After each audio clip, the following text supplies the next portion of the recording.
one of the strategies that I've been thinking about is mentorship, and how we as South Asian women should be occupying spaces both as mentees as well as mentors. So I am part of VIMLOC, which is the Visible Minority Librarians of Canada Network. So Visible Minority Librarians of Canada Network.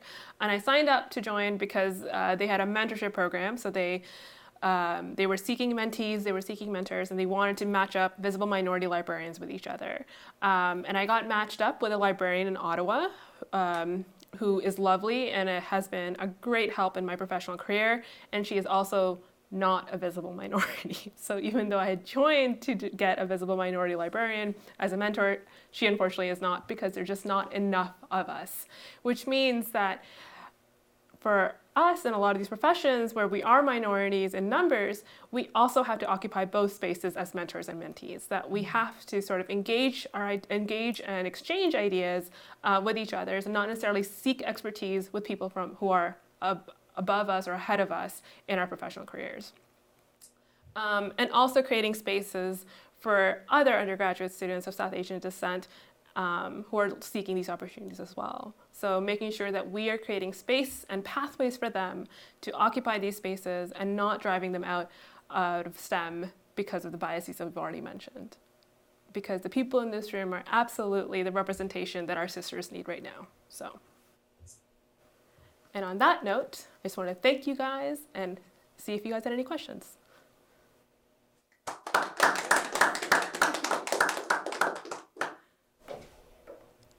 I had a question, yes. And also to the audience. And you mentioned that when we speak in a classroom, we vacillate towards people who are more attentive, who are engaging with us. But one of the main things is we need to engage with the whole class. So when you have a classroom that's going on this side, 300 students, and I know you have clicker questions and everything, how do you assess and at least grab 50% of the audience attention when the attention span statistically is like 2 minutes? That's the amount of time you have to grasp their attention.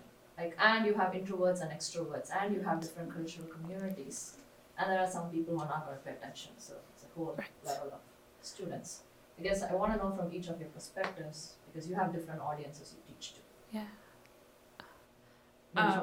Yeah, I mean, if we can answer that question today, this will be an hour worth spent. I guess different strategies. What has worked, what has not worked. Because when I did my first networking event, the first thing I was trying to assess is how do I monitor these 20 people? And then when I looked at her, I was thinking, she has 300 people. I don't know how she's monitoring it. Yeah. And so I'm putting this into context. How do you make sure that we don't have this unconscious bias and vacillate towards those students? How do we make sure we do our jobs well? Yeah. That is an excellent question. It's something that I am constantly thinking about in my own practice.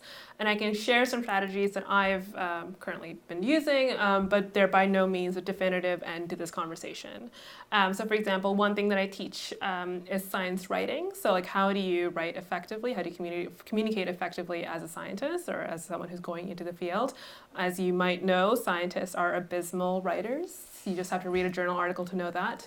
And so one thing that I've developed is like creating short mini lessons within a larger lesson, right? So instead of having like an hour lesson on what passive voice is, what conjugation looks like, what logical argumentation is, what I do instead is have short lessons and intersperse them with group quizzes. So they are online quizzes using Google Forms. That they're sometimes short answers, sometimes they're multiple choice, sometimes they have to do like a scale, whatever it is. And they're absolutely allowed to turn to the person next to them and sort of discuss the response they want to feed, and then they sort of answered based on that.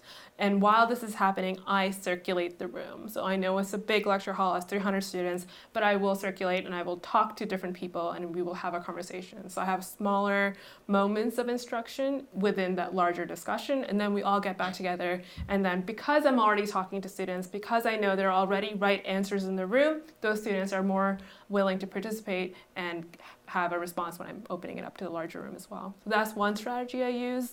Other strategies would include things like iClicker and like Mentimeter questions. So those are again like you sort of have a question up on the board and then people respond using their own personal devices. And that's also there. Group discussions, smaller group discussions are also great. Sometimes I scaffold like content with discussion that they would do in tutorials. So they have done the tutorial discussion already and then they're coming back and reporting to me in class.